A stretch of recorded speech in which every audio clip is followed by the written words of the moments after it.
بسم الله الرحمن الرحيم الحمد لله رب العالمين والصلاة والسلام على رسوله الكريم وعلى آله وصحبه أجمعين أما بعد Assalamu alaikum wa rahmatullahi wa barakatuh. Welcome everyone to another class number 2 of our course, The Pupil's Guideline or Manual in Seeking Islamic Knowledge, a poem entitled Minhajul Tullab, composed by Al-Allama Al-Muhaddith ولا نزكي على الله أحدا الشيخ محمد علي آدم الإثيوبي حفظه الله تعالى ورعاه.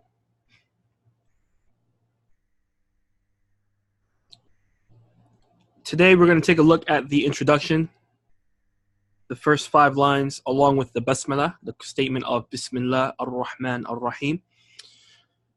The introduction in of itself consists of 18 lines, but because of the important content within the Basmala, as well as the first 5 lines, today we're only going to discuss a portion of the introduction. And in the next class, bi'idhnillahi ta'ala, we'll finish with the entire introduction and then begin with the etiquettes related to the student, inshallah ta'ala. The way I structured this class, there's no explanation for the poem. So what I did was derive benefits from other books of adab, of etiquette. And you see here, I did a little bit of tarqeem, numbering the benefits. The reason for that is because hopefully, and I pray that Allah will make this successful, and in reality, I intend to author a explanation in book form of this poem and share it with the masses sometime in the future, maybe next year or maybe 10 years from now or 20 years, Allahu A'lam. So I just wanted to make it easier for myself right now by placing the benefits in number form. Khayran. So just keep that in mind as we are studying this poem. Now, let's begin with the first thing the Shaykh he mentions, and that is the Basmala, the statement of Bismillah ar-Rahman ar-Rahim. Khayr. It's been related in a weak hadith with different narrations that the Prophet ﷺ, he said, كل أمر ذي بال لا يبدأ فيه بحمد أقطع. And other narrations, فهو أقطع or أجذم or أبتر أو ما في معناه, which could be translated to mean that every important matter does not start with the praise of Allah or saying Bismillah is devoid of blessings. All those narrations are considered to be weak. The meaning is without a doubt affirmed. And scholars of hadith, they mention certain conditions when a person narrates a weak hadith. Among them is that the individual who's narrating the hadith has to mention clearly that it has been graded weak, and by whom. طيب. In this case, graded weak by Albani, rahimahullah ta'ala. Likewise, that weak hadith cannot affirm anything new that has not been mentioned in the Quran and Sunnah through the authentic text or the ijma' of the Sahaba. Khayran. It cannot come with anything new. Thirdly, it cannot contradict anything in the authentic text. Fourthly, it cannot speak about any some scholars say anything related to ahkam, as well as aqa'id, rulings pertaining to acts of worship or acts of devotion, yani fiqh, salah, tahara, hajj, buying, selling, etc. Nor can it be related to anything concerning our aqidah, our belief system. Or it has to be min bab yani al-adab, or from raqa'iq, heart softeners, or things related to adab, how to eat, how to dress, etc. If a person fulfills those conditions, then it's permissible for them to relate those weak ahadith. And there's some other conditions mentioned as well. Al-Muhim, although the hadith is considered to be weak, its meaning is affirmed, and this is another condition. It has to be affirmed through authentic texts. Okay, its meaning without a doubt is affirmed in the other texts. like the Quran and Hadith. The Basmala, scholars differed as to whether that statement is considered to be a verse in the Quran for every surah. When you say, A'udhu billahi minash shaitanir rajim, Bismillahir Rahmanir Rahim, Alhamdulillahi Rabbil Alameen. Some scholars count it as a verse, and for that reason, like the Shafi'iyya, they recite it in Salah out loud. You'll hear them recite it out loud. Khairan. While others, they say, other madhahib, they say no. Rather, it's not a verse. And they use as evidence the Hadith Qudsi where Allah Azza wa Jalla says, Qasamtu Salah, that He divided the Salah into qismain, into two parts. And He began by explaining Surah Al-Fatiha. And the first verse He began with was, when my servant, he says, Alhamdulillahi Rabbil Alameen, until the end of the Hadith. So He did not mention the Hadith Qudsi. So He did not mention the Basmala, showing that what? Basmala is not considered to be a verse in the Quran. Khairan. With that being said, there's only one place where it is considered to be a verse, and that is the statement of Allah Azza wa Jalla, Innahu min Sulaymana wa innahu bismillahir rahmanir rahim. Allah ta'lu alayya wa'tuni muslimin. Okay, in that instance, Naam, the statement is considered to be a verse. But other than that, La, it's not considered to be a verse. And this is what's mentioned by Ibn Uthaymin rahimahullah ta'ala in his explanation or tafsir of Surah Al-Fatiha. Khairan. We know that the Prophet sallallahu alaihi wasallam, whenever he would write to the muluk, to the other kings during his time, he would command the writer, the scribe, to write the Basmala, following the example of Allah Azza wa Jalla in His book.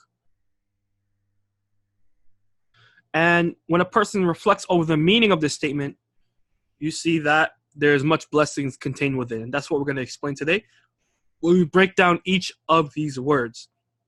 And it's important for us to study this. Yani, what is the meaning of Bismillah ar-Rahman ar-Rahim? Yani, because this is something we say on a daily basis, or we should say on a daily basis in all of our affairs.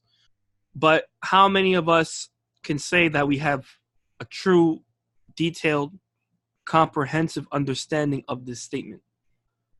So this is what we're going to discuss today, explaining it in detail. But before we go into that, let's speak about the khat, the way it's written. We notice that with the Bismillah, there are three words here. The B, harf al-ba, the ism, the word ism, and lafz al-jalala, Allah subhanahu wa ta'ala. When we write this word, we see that there's no alif written with it. If you take a look at this link, and you'll see it in the notes section, we wrote a detailed bahth, research topic regarding why the alif is omitted with Bismillah and why it is written with other names. So for example, if you were to say Bismir Rabb, you'll notice that the alif is now there, it's written. And as mentioned by Al-Farra, that this alif la tuhdafu illa ma'a Bismillah ar-Rahman ar-Rahim, that is not omitted except with when it's used with Allah. And the reason why that's done, لأن الاستعمال إنما كثر فيه, and that is due to this statement being used abundantly, used a lot. So to make it easier in writing in Kitabah, they just omit the alif. Khairan. That's just a summary of one statement. All right, so let's now break down the meanings. So that's how the way it's written. Let's break down the meanings. And if you recall, our students who are taking our courses, we discussed this in detail in our Arabic 207 course, the tafsir of Surah Al-Fatiha, which you can review for more details. Al-Muhim, we take a look at the letter Ba. When we translate this statement, we usually say, in the name of Allah, correct? But what does that actually mean, in the name of Allah? What do you benefit from that statement? You may not fully grasp the intended meaning via that translation. The B in the Arabic language has different meanings. All right. Among them is al-isti'ana, to seek assistance in. For example, you could say, katabtu bil qalam, I wrote with a pen.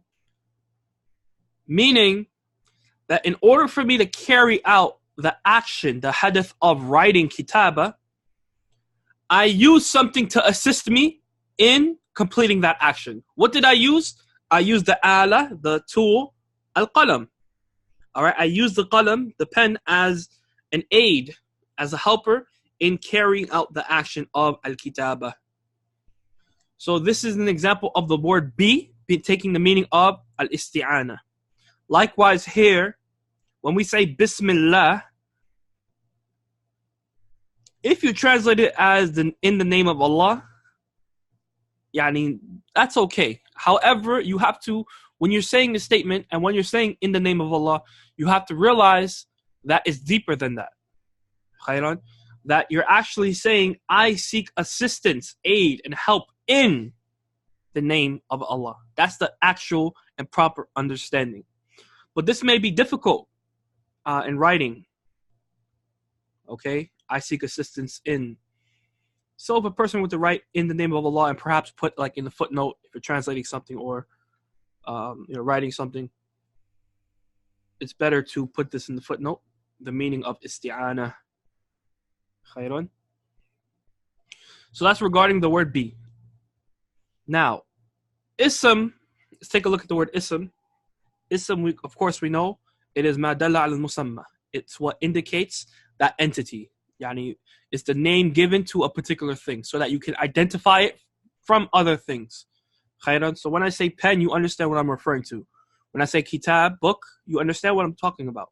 Right? This is the job of the ism. And scholars differ in regards to whether ism is derived from the word sumu, which means loftiness, or wasam, yani alama, a sign. Khayran. Ism is something of honor for an individual. All right, everyone, their names are considered to be a form of honor for them. Now, if you think about how if a person of status were to memorize another person's name or memorize your name, like say the president or the king, or let's say, a celebrity or an athlete, if they memorize your name and called you by your name, you would feel honored because they remember your name. Is it not the case? I'm sure all of us have experienced this with du'at, or mashayikh. When they call your name, subhanAllah, you feel love and you feel honored, right? Because they memorize your name. So the name is a form of honor for an individual. And it's for that reason you find jail, the first thing you do when you get arrested, when you go to jail, they give you a number and you're called by your number. Inmate, kada wa kada. Khayran, removing your honor from you, your status.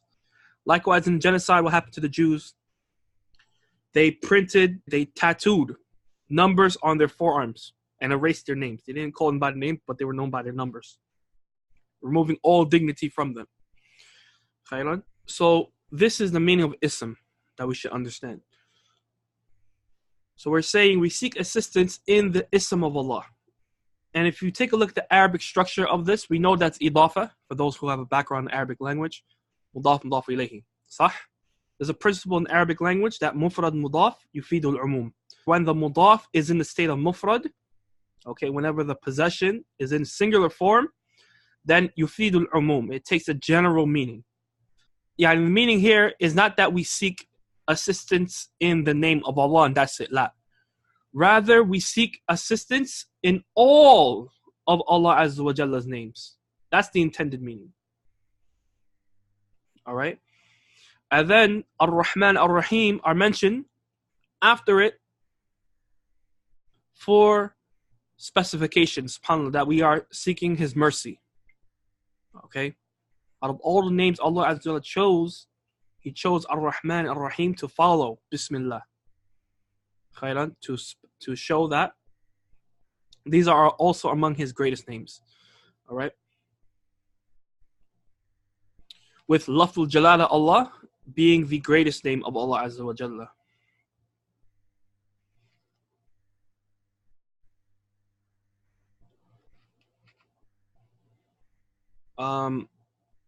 The intended meaning of this statement when you say Bismillah, and once again, we should say this statement whenever we do any affair, when it's going to sleep, waking up, eating, drinking,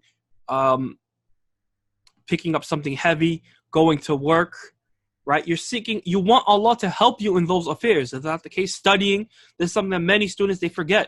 And perhaps it's a reason why there's no barakah in their studies. Because before they study, they don't say Bismillah. All right, before we begin a class, we have to say Bismillah. Why? Because we are seeking Allah's aid in that class so that He can grant us the correct understanding and make it easy for us to understand, memorize, and implement. طيب. But if you don't say Bismillah, it returns back to the hadith, the weak hadith.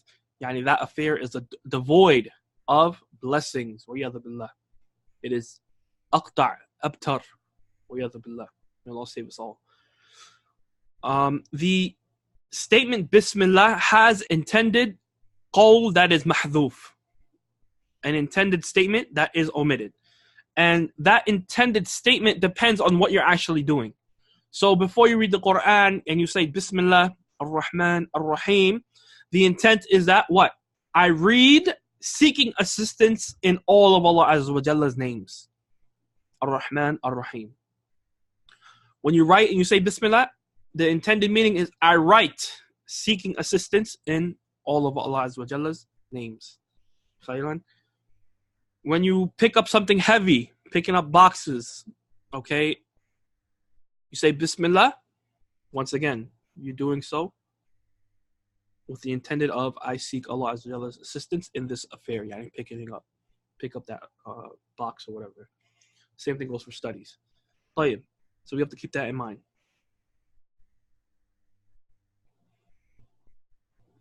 Next benefit, the meaning of Allah. So we spoke about B, we spoke about Ism, and we spoke about Ismillah as a whole. Now let's speak about Lafzul Jalala. What is the meaning of Allah? If a Muslim were to come to you, a newly practicing Muslim, or even the kuffar, they were to come to you, the mushrikun, the Yahud, Nasara, and ask you, oh Muslim, what is the meaning of Allah? What would you say to that individual? The best meaning, as mentioned by Ibn Abbas, radiallahu anhuma, is that the definition of Allah is Allahu dhul uluhiyya wal ubudiyya ala khalqihi ajma'een. This is something we should try to memorize and teach to our children and our friends and our family members. Yani, what does Allah mean? Okay? If you just say to the non-Muslim, it means the God or God. It doesn't entail the full meaning of Lafzul Jalala. It doesn't mention what is necessitated. Once you affirm that Allah is yani the God, what does that necessitate from you as the listener, as the abd, as the creation? Right? It doesn't clarify that. So for that reason, whenever we explain the meaning of Allah's name in English, we should try our best to provide the extra explanation mentioned by Ibn Abbas, which can be translated to mean Allah is the possessor of complete and perfect divinity. Okay, that He is completely divine. And He is also deserving of all acts of worship from His creation. This is Allah. This is Allah.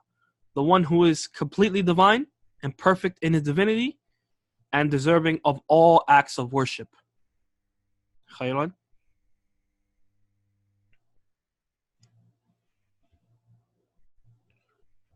And this was mentioned by Ibn Jarir al-Tabari and related by Shaykh Abdul Razak al-Badr, Hafidhullah Ta'ala. May Allah preserve him and his father. In his tremendous book called Fiqh al-Asma' al-Husna, the fiqh of Allah's most beautiful names. It's a tremendous book that's still in Arabic, I believe. I don't think that has been translated in full yet. Wallahu ta'ala a'lam. I haven't looked at translation in a long time. But yani, it is a book I advise every single person here to buy and read on a daily basis. Read on a daily basis. Why? Because, as mentioned by Ibn Taymiyyah rahimahullah ta'ala, man kana a'rafu billah, kana akhwafu. Whoever is most knowledgeable of Allah Azza wa Jalla, he becomes the most fearful of Him. So if you have a trouble with your iman, if you have trouble with istiqamah, being upright in your religion, being consistent in practicing your deen, without a doubt the cure for that is learning about Allah's names and attributes. This is something that we have to teach every single Muslim. Who is Allah? Who is As-Sami'? Who is Al-Basir? And what does that necessitate from you as a servant? How can you worship Allah through Allah's name? At-Tawwab. How can you worship Him? Via Ar-Razzaq, Al-Wahhab, and these other names of Allah Azza wa Jalla. Khairan. This is going to be one of the greatest means to help an individual in practicing their religion and strengthening their iman, knowing Allah Azza wa Jalla.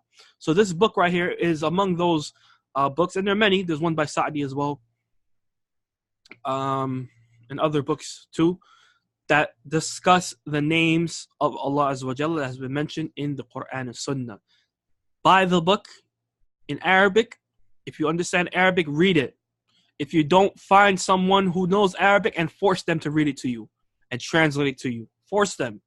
Go to their home and say, Ya akhi, Ya ukhti, read this book and tell me what it says about my Lord. طيب? And you're going to benefit tremendously. Bi-idhnillahi ta'ala. So in this book, alhamdulillah, we translated a few portions from it years ago, where he mentions these benefits. Okay, this is just an excerpt, and the full link is here. I put it in the notes. You can read it on your own. Shaykh Abdul Razzaq al-Badr, hafidhahullah ta'ala, he mentioned and he explained this definition by saying this explanation combines between two affairs. The first is that the description that is attached to His noble name, meaning Allah, meaning that all of Allah Azza wa Jalla's names have a description attached to it. And this is also mentioned by Ibn Uthaymeen in Al-Qawa'id al-Mufla.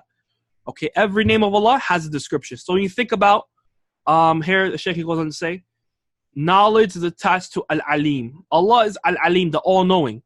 What is the description attached to it? Al-Ilm. Allah is known as Al-Aziz. What is the description attached to it? Al-Izzah, might and power. Allah is Al-Hakim. What is the description? Wisdom, hikmah. Allah is Ar-Rahim. What is the description? Mercy. For Lafzul Jalala, Allah, the greatest name of Allah Azza wa Jalla, that comprises all of His other names, the sifa, the description attached to it is the uluhiyya, the divinity. Okay, that Allah is divine. He's divine. Khairan. Allah is the possessor of divinity, and He's the only one who possesses this attribute. And this is a tremendous description which He is deserving of. Rather, none should have a share with this tremendous attribute. No one else, not even Isa bin Maryam or Adam alayhi salam, or any other thing among creation has a share in this uluhiyya. It's only Allah Azza wa Jalla. And that's why we say Tawheedul Uluhiyya. Yani we are singling out Allah alone in His divinity, and no one else has a portion of it. Abadan. Khairan. So when we say Tawheedul Uluhiyya, this is what's intended. And then you have some ulama, they say Tawheedul Ubudiyya. Right? You don't hear sometimes people say Tawheedul Uluhiyya, Tawheedul Ubudiyya, right? Tawheedul Rububiyya, Tawheedul Asma wa Sifat. What is the difference between Uluhiyya and Ubudiyya? Uluhiyya is singling out Allah alone in His divinity. قُلْ هُوَ اللَّهُ أَحَدٌ Allahu Samad.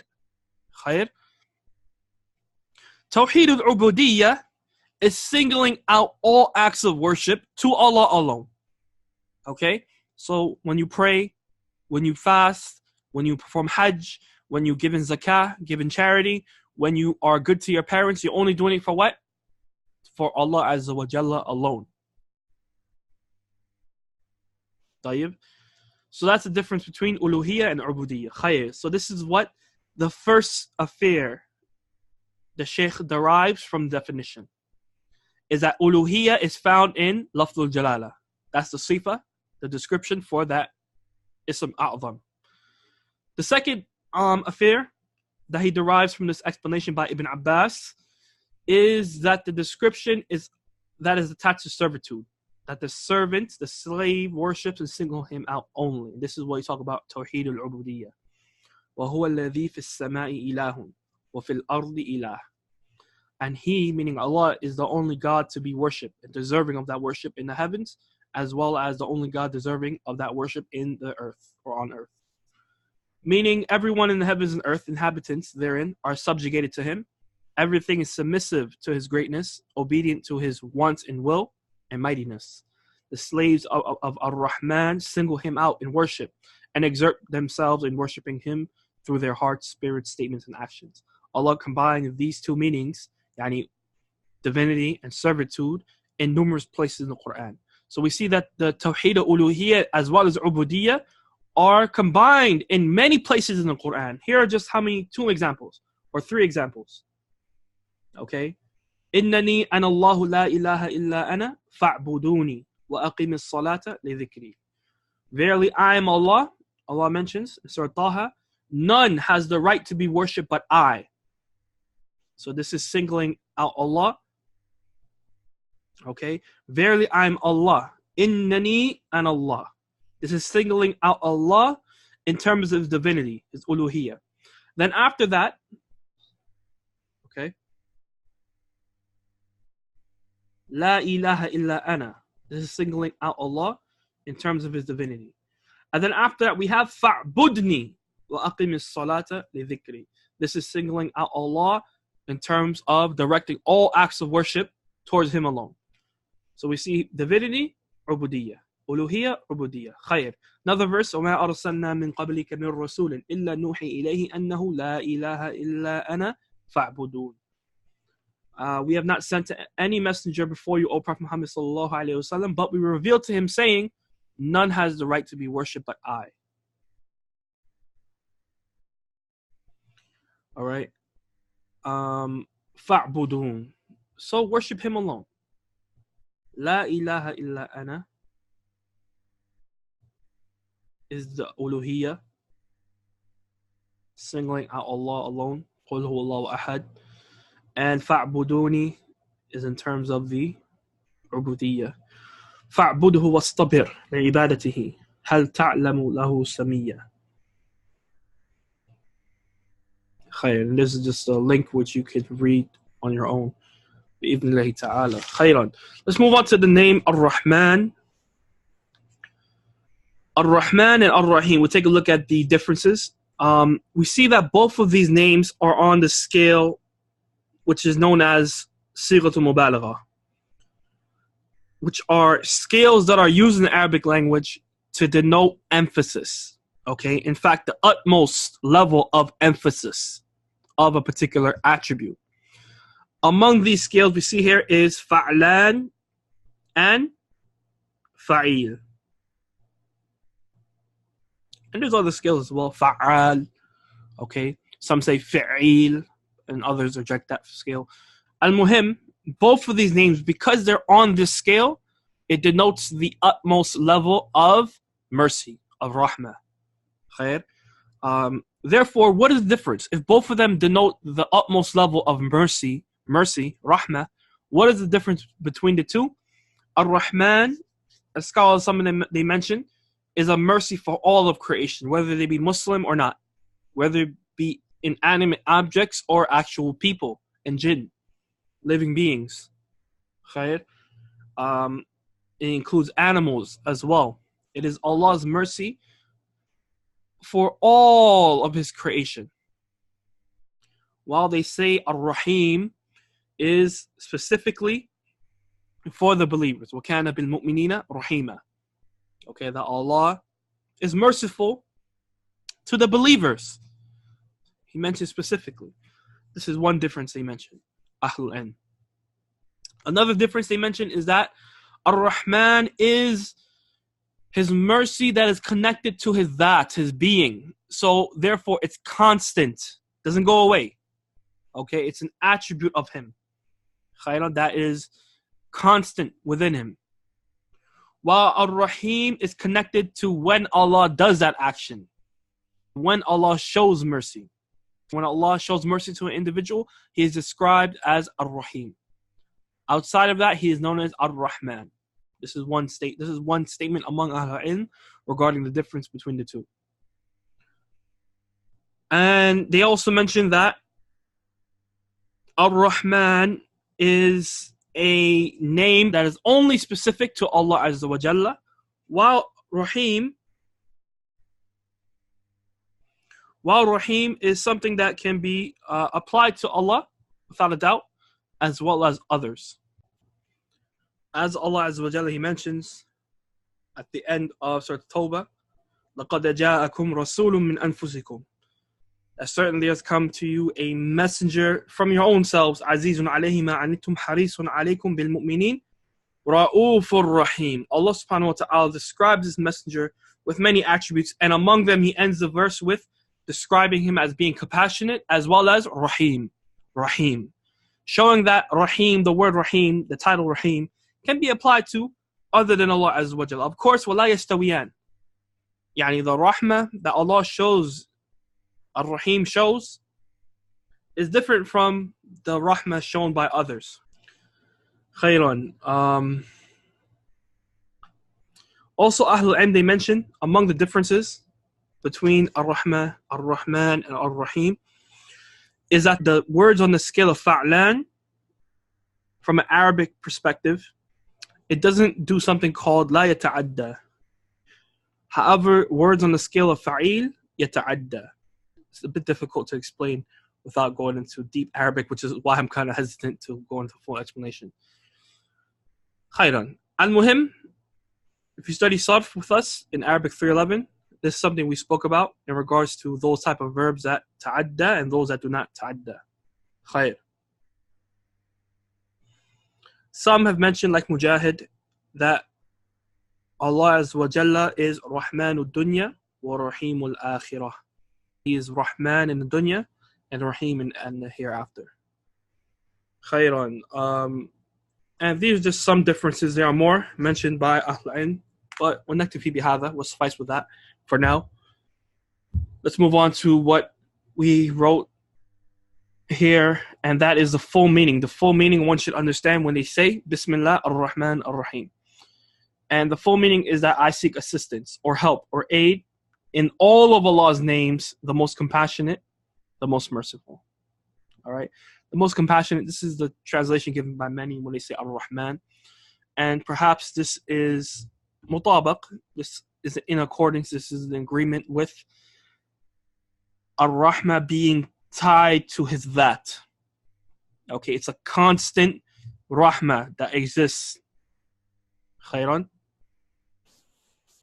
And they translate ar-Rahim to mean the most merciful, the one who shows mercy towards others. And perhaps that is in accordance to Allah's action of showing mercy. طيب? All right, so that's regarding the Basmala, Alhamdulillahi Rabbil Alameen. We've completed that. Hopefully everyone was able to benefit and have a deeper understanding of that statement. Let's now move on to the poem where the Shaykh mentions after the Basmala, Alhamdulillahi alladhi qad rafa'a manzilat al-alimi fawqa al-rufa'a, which can be translated to mean all praises are due to Allah, the one who has raised the station of the scholars over the eminent ones, yani others of among creation. We see here that the Shaykh Hafidhullah Ta'ala, he begins by praising Allah, the all-knowing and the one who bestows his bounties, in this case knowledge, upon his servants.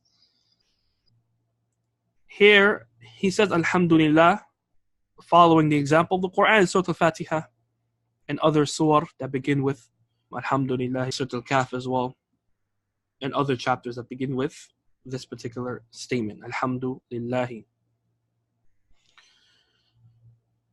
From here we can see that there are different words, as I wrote here, different words to denote the meaning of praise. You have the word hamd, you have the word thana, you have the word madh. And scholars have mentioned that there's a difference between each of them. Among the differences is that the word hamd must include two particular attributes, and they are al-hub or mahabba and ta'zim. Those are two things that must be included when one says alhamd, because it's possible for someone to praise another, but they do not love that individual, but they revere that individual, or they love that individual, but they don't revere that individual. All right. So you think about someone who praises the king. Perhaps they may not love their king or love their president, but they respect them. They have reverence for them and they praise them. if one of these two are missing, mahabba or ta'zim, is no longer called hamd. Rather, it's called madh in the Arabic language. You just switch the placement of the root letters. Instead of beginning with ha, begin with a mim, then a dal, and then a ha. This is what madh means. It's the type of praise that does not combine between love and reverence. So when we say alhamdulillah, subhanallah, it's not just all praises are due to Allah. Rather, you are actualizing, you're realizing, right? You should express in your heart, you're doing so, you're saying this statement with full love and full reverence for Allah Azza wa Jalla. Alhamdulillah. And this is something that we should practice when we say alhamdulillah. Think about our love for Allah as well as our fear and reverence for Him Azza wa Jalla. As for the word thana, we find the word thana as well in the Arabic language to mean praise, and that refers to extra praise, like the hadith Qudsi we quoted earlier, that speaks about Allah dividing the salah ila qismain to two portions. When the servant, he says, Alhamdulillahi Rabbil Alameen, Allah responds by saying, Madahani abdi, that my servant has praised me. And when he says Ar-Rahman Ar-Rahim, he mentions the word thana, okay, or athna, yani the same root letters, that my servant has gone above and beyond and has praised me even more. Khayran. So this shows that extra praise is entailed within the word thana. So if you were to, mention you're praising, like you think about someone who meets a king, okay, and they provide like an introduction for, a sheikh or someone, and they go on and on and on about, different titles and different good characteristics about that individual. That's considered to be thana. Also, we find another word in the Arabic language which takes the meaning of praise. In this case, it takes more of the meaning of gratitude, expressing gratitude, and that is shukr. All right, but it's connected. Without a doubt, it's connected. But there is a difference. Among the differences is that we didn't write it here, but hamd, a person can praise Allah Azza wa Jalla when they receive a blessing from Allah or without any new blessing. Okay, we know we're constantly blessed by Allah. Just being able to breathe without any difficulty, that's a blessing from Allah Azza wa Jalla. But there are ni'am, there are blessings that are renewed. And the servant, he or she, realizes those blessings. Okay, those renewed blessings or the new blessings. Khayran. When a person praises Allah Azza wa Jalla, in those cases, that's considered to be hamd. As well as just generally, just out of nowhere, you just say alhamdulillah. Yani not for any particular blessing, but just saying it to say it. That's also considered to be hamd, so long as those two conditions are fulfilled. Yani hub, mahabba wa ta'zim. However, when it comes to shukr, then shukr is specifically when an individual gives you a blessing. If a person gives you something or does a service for you or benefits you, you say shukran lak, right? Likewise, when Allah Azza wa Jalla, He grants you a blessing, you say shukran. Yani, but you say shukran with your statements. You also express it through your actions as well as in the heart. All right, and this is another difference between shukr and hamd. That hamd, it is done on the tongue, you say it on your tongue, as well as you recognize it in your heart, right? You feel it in the heart. Shukr, you say it on the tongue, you actualize it in your heart as well, you feel it in your heart, but you also, and this is the difference, do it through your actions, bil jawarih. Okay, you do it through your actions. I'malu ala Dawood shukra, right? Work, O family of Dawood, out of gratitude. Khayran. So there's another difference between hamd and shukr. This is what's been mentioned by Ahl Ilm. Khayran. Next point. This poem is about the etiquette of the student and teacher. Now, as it's clear. In the introduction, we see that the Shaykh includes the topic of the poem in his introduction, right? When he said here, the one who has raised, الذي قد رفع منزلة العالم فوق الرفعة. Here the alif here is known as alif al-itlaq. It's an alif that is placed in poetry to help the wazn. Okay, this is something we studied in the intermediate program we have at Keys Knowledge, where we studied different hur, different stylistics and the terminology, the qafiyah, the terminologies contained within each word, right? When this alif is placed here, it's called itlaq. In the poem, in this introduction, this first line, we see that he includes the topic of the subject he's going to speak about in the actual poem. And in Balagha, this is known as bara'atul istihlal. It's a form of eloquence. Many of the mu'allifun, authors and composers of poetry, they try to do this, and this shows their eloquence in the Arabic language, all right, and their understanding of how to present material. An example of this, as I mentioned by Imam al-Sa'di, where he mentions Alhamdulillahi al-Ali al-arfaqi wa jami' al-ashyai wal-mufarriqi. That all praises are due to the Most High, the Most Kind, the one who brings things together and separates them. Wa jami' al-ashyai. The poem that he wrote about is Qawa'id al-Fiqhiyya. What is the purpose of Qawa'id al-Fiqhiyya? It is to combine and gather rules from texts, from the Quran and Sunnah, and establish rulings that are used as adillah. Okay, like for example, al-yaqinu la yazulu bi-shak, right? That certainty is not removed based off of doubt. Where does that ruling come from? It's derived from the texts of the Quran and Sunnah. All right, these rulings gather masail of ilm underneath it. So here he says, وَجَامِعَ الْأَشْيَاءِ وَالْمُفَرِّقِ. While praising Allah Azza wa Jalla, he describes him as being Jami' al-Ashya. This is ishara, indication to what the topic of the poem is going to be about as well. So likewise, the Shaykh here, he did the same thing. قَدَ رَفَعَ مَنْزِلَةَ الْعَالِمِ فَوْقَ الرُّفَعَ. While praising Allah for doing this act, it includes the subject that he's going to speak about. بِإِذْنِ ta'ala. So this is known in Balagha as bara'atul istihlal. If one does the same thing in their conclusion, then it's referred to different names for it, bara'atul ikhtitam, أو الانتهاء أو المقطع. Next point, before one begins addressing the etiquette of knowledge, it is appropriate to discuss the virtue of knowledge. All right. So what the Shaykh does in the introduction, that before he even speaks about what are the etiquettes of talib al-ilm, you have to know what is the virtue of learning ilm in the first place. So as to what? To motivate you and encourage you to study and achieve such action. All right, so this gives us, it teaches us how we should speak to the people. Before we encourage them to perform an action, we have to teach them what is the virtue of that action. So we don't just tell kids to pray. Why are you not praying? As many parents do, Allahu musta'an. Without teaching them the virtue of the prayer. If we sit them down and we tell them, this is why you should pray. This is the virtue of the salah. That will definitely encourage them and make salah beloved to them, without a doubt, bi'idhnillahi ta'ala.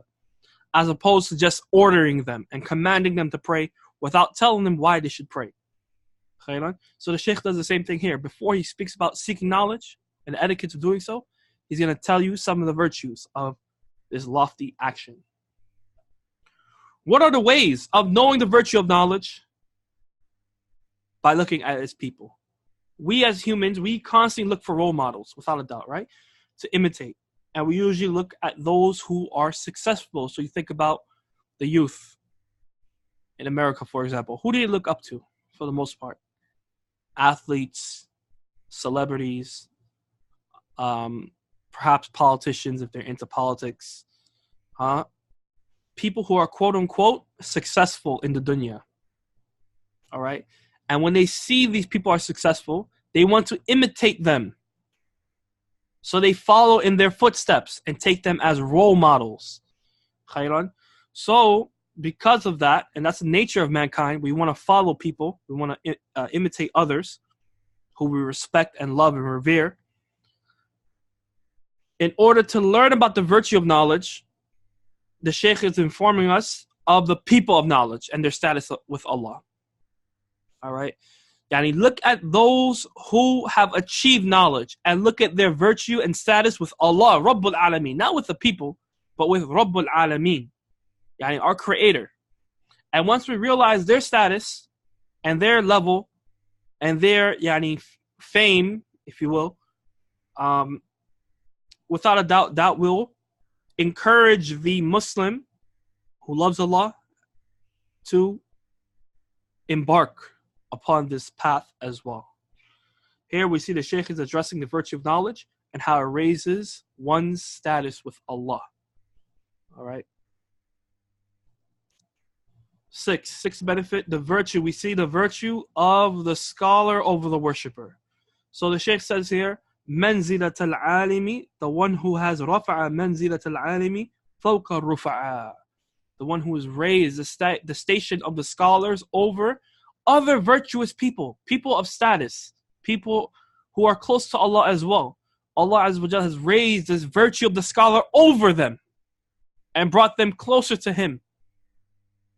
And there are many texts to affirm that. We'll only suffice with one verse and one hadith. And we'll come across these texts again as we continue in the poem. Among those Quranic verses here, Surah Al-Mujadilah, يَرْفَعِ اللَّهُ الَّذِينَ آمَنُوا مِنْكُمْ وَالَّذِينَ أُوتُوا الْعِلْمَ دَرَجَاتٍ. Allah will elevate those of you who are faithful, have iman, and raise those gifted with knowledge in rank.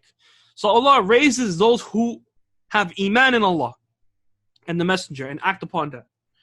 But then He raises those with knowledge even higher levels. Subhanallah bihamdi. Clearly showing the virtue of the scholar. Also we have the hadith in Sunan Abi Dawood where the Prophet ﷺ, he said, وَإِنَّ فَضْلَ الْعَالِمِ عَلَى الْعَابِدِ كَفَضْلِ الْقَمَرِ لَيْلَةَ الْبَدْرِ عَلَى سَائِرِ الْكَوَاكِبِ. That the superiority of the learned man over the devout, the one who is fixed on only performing acts of worship but is not engaged in learning, is like the virtue is like that of the moon on the night when it is full over the rest of the stars. So you take a look at the sky, not if you live in the city, but if you go out in areas where there's not pollution. When you look at the sky, you see that the full moon, without a doubt, shines brighter and it's way bigger than those stars. Here we see the virtue of the alim over the ubad.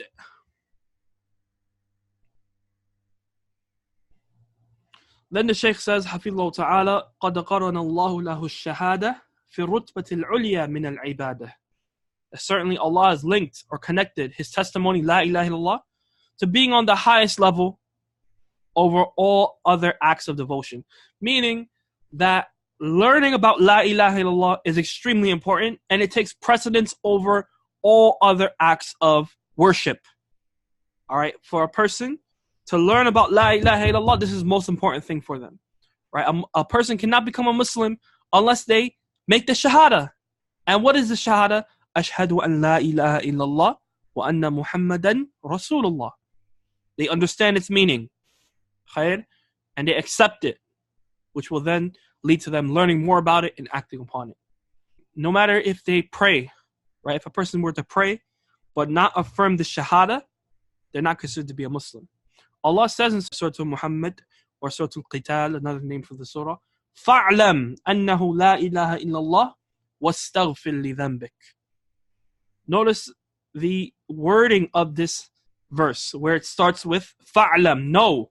The first thing He mentions after that, subhanahu wa ta'ala, أَنَّهُ لَا إِلَهَ إِلَّا اللَّهِ, that there's nothing worthy of worship except for Allah. And then He mentioned وَاسْتَغْفِرْ لِذَنْبِكَ. Then, after that, once you've known La ilaha illallah, then you begin to seek forgiveness for your sins.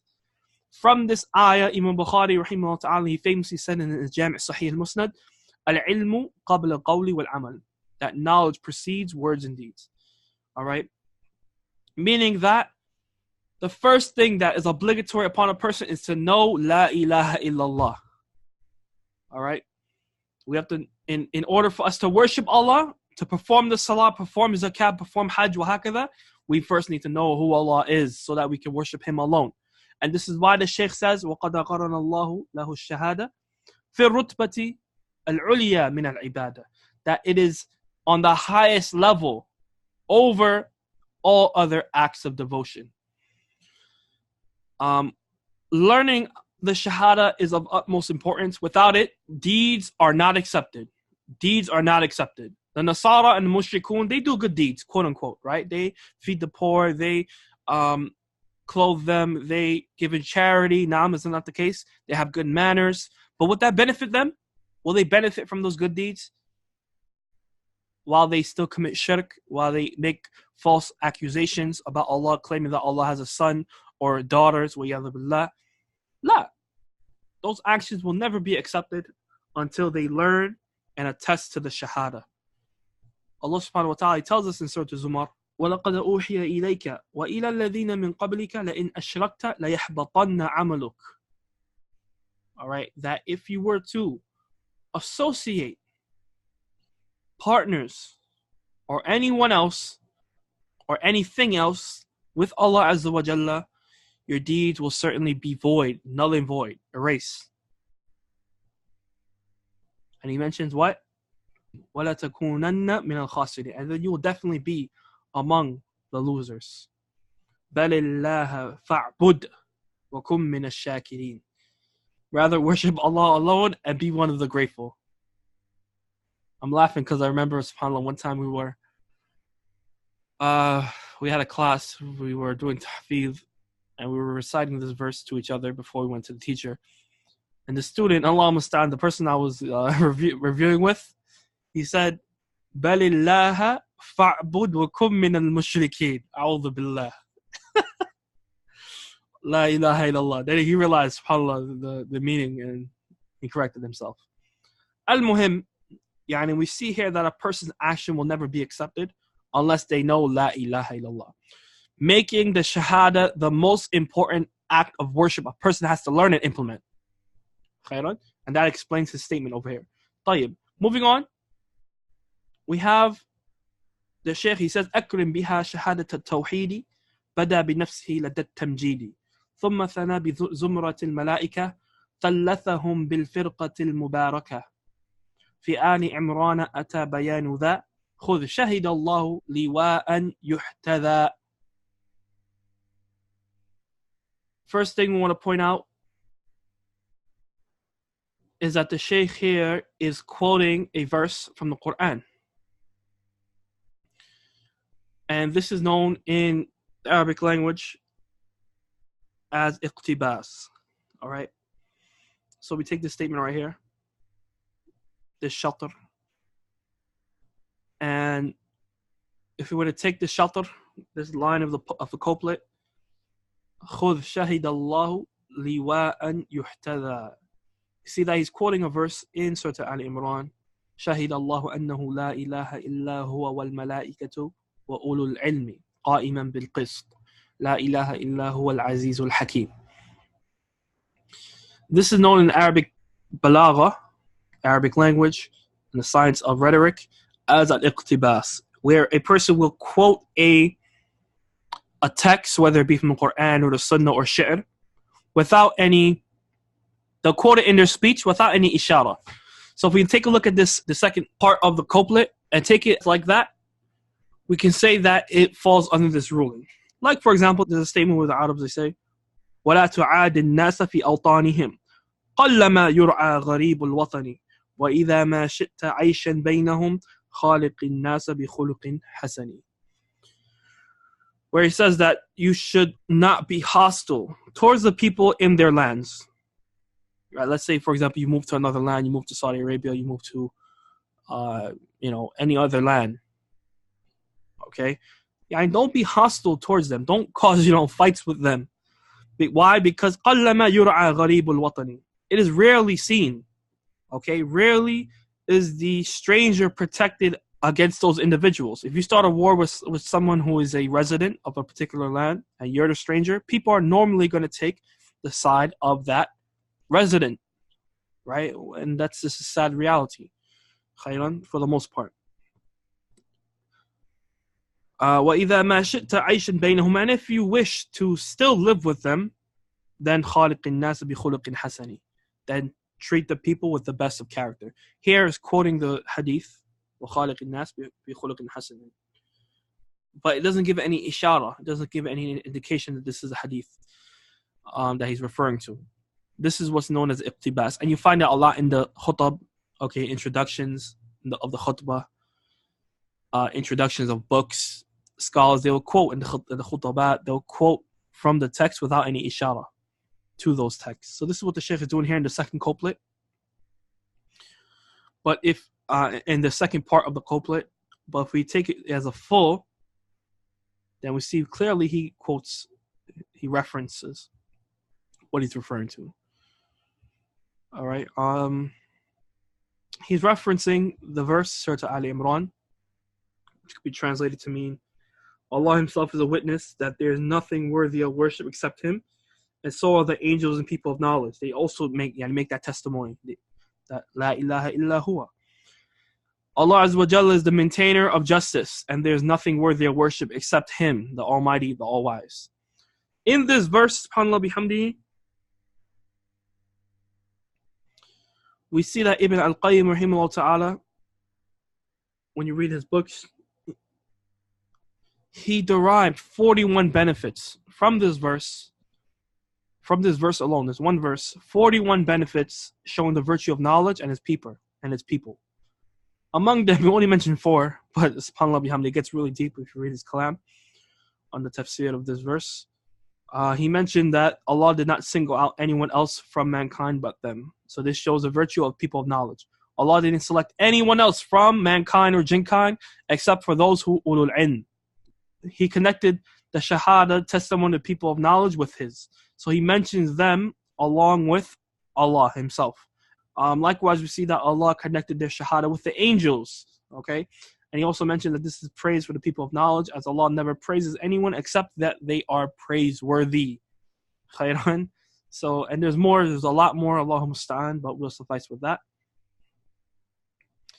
The Shaykh says here, how honorable, valuable is the testimony of Tawheed. Akrim biha shahadat Tawheedi. This is a form of a ta'ajjub. All right, thus we translate it as how. And another exclamation point, as mentioned by Ibn Malik rahimahullah ta'ala, bi af'alan tib ba'da ma ta'ajjuba, aw ji bi af'il qabla majrurun bi ba'. That this is one of the forms to denote the meaning of amazement. Khair. Then he goes on to mention the malaika